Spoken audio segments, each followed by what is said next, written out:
Welcome to Ganesan media. இறைவனுடைய அருளால் நம்ம எல்லோரும் நல்லா இருப்போம். தொடர்ந்து ஆதரவு கொடுத்துட்ருக்கிற எல்லாருக்கும் மனசார நன்றியை தெரிவிச்சுக்கிறப்பா. இன்றைக்கி என்ன வீடியோ வாங்க பார்ப்போம். மறக்காமல் லைக் பண்ணுங்கள், ஷேர் பண்ணுங்கள், சப்ஸ்கிரைப் பண்ணுங்கள். வாங்க வீடியோக்குள்ளே போகலாம். நான் ஒரு நல்ல விஷயம் கற்றுக்கிட்டேன். அதை நம்ம ஆதரவாளர்களுக்கு தெரியப்படுத்தலான்னு வீடியோ ரெடி பண்ணால் அதை இடையில அப்பா குழப்பி விட்டுறாரு. அந்த வீடியோவும் பாருங்கள். அதுக்கு முன்னாடி இன்றைக்கி 7ஆம் நாள் நீர்மோர் திருவிழாவில் கலந்துக்கிட்ட ஒரு மாமனிதர். ஏன் அப்படி சொல்கிறேன்னா, இவருடைய சேவைகள் அற்புதமானது. இதையெல்லாம் நம்ம தெரியப்படுத்தணும்ப்பா மக்களுக்கு. ஒரு 2-3 விஷயத்தை மட்டும் சொல்கிறேன், நிறையா இருக்குது. பள்ளி பிள்ளைகளுக்கு உதவுறது முக்கியமாக, அதுதான் ரொம்ப முக்கியமான விஷயம். படிக்கும்போது பிள்ளைகளுக்கு தேவையானது கிடச்சிட்டு அவங்க நல்லபடியாக படித்து பெரிய ஆளாவாங்க. 2வது, நமக்கு தேவை அப்படின்னு சொல்லி நம்ம சேர்த்து வச்சுருக்கிற நகை நட்டு துணி மணி பண்ட பாத்திரம் இன்னும் நிறைய சொல்லிக்கிட்டே போகலாம். அது முதல் தேவை இல்லை அப்படின்னு நினைக்கிற ஒரு சின்ன துரும்புலேருந்து நம்ம வீட்டு கழிவுகள் வெளியே போகிறதுலேருந்து நம்ம வீட்டு முன்னாடி இருக்கிற அந்த தெருவுகள் வீடும் நாடும்னு சொல்லிடலாம். அவ்வளோதான். இது வரைக்குமே நம்மளுக்கு உதவியாக இருக்கிறது யார் அப்படின்னா முக்கியமாப்பா ஓட்டுநர்கள்ப்பா. அந்த ஓட்டுநர்களுக்கு, முக்கியமாக ஆட்டோ டிரைவர்களுக்கு நிறைய உதவிகள் பண்ணியிருக்காரு.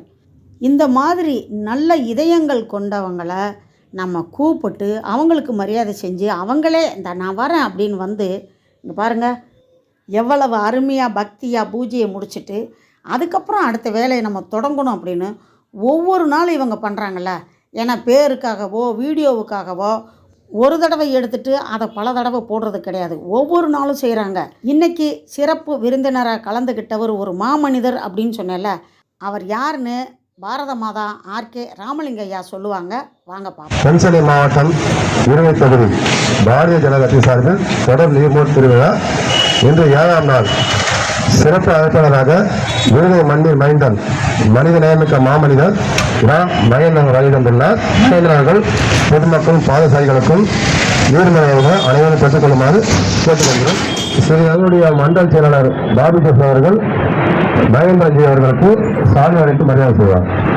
பாரத் மாதாக்கு ஜெய், பாரத் மாதாக்கு ஜெய், வந்தே மாதரம், வந்தே மாதரம், ஜெய் ஸ்ரீராம், ஜெய் ஜெய் ஸ்ரீராம்.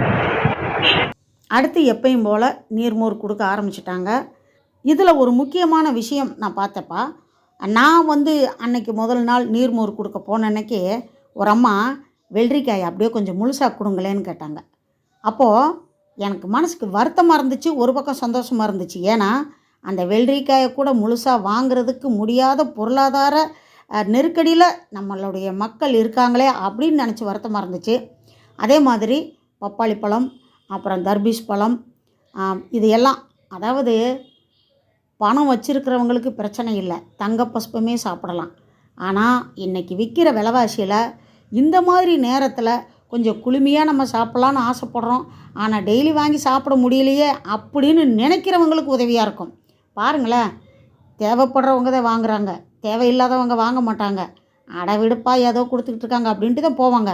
ஆனால் தேவைப்படுறவங்களுக்கு அது உயிர் காக்கும் கவசம் மாதிரி ஆயிரும். அப்பா ஒரு மாதிரியாக இருக்குப்பா, அச்சிச்சோ ஏதாவது குடித்தா நல்லா இருக்குமே அப்படின்னு நினைக்கும்போது கிடைக்கிதில்ல, அதுதான் பெரிய விஷயம். ரொம்ப சந்தோஷமாக கொடுத்தாங்க, அவங்களுக்கு நன்றியை சொல்லலாம்.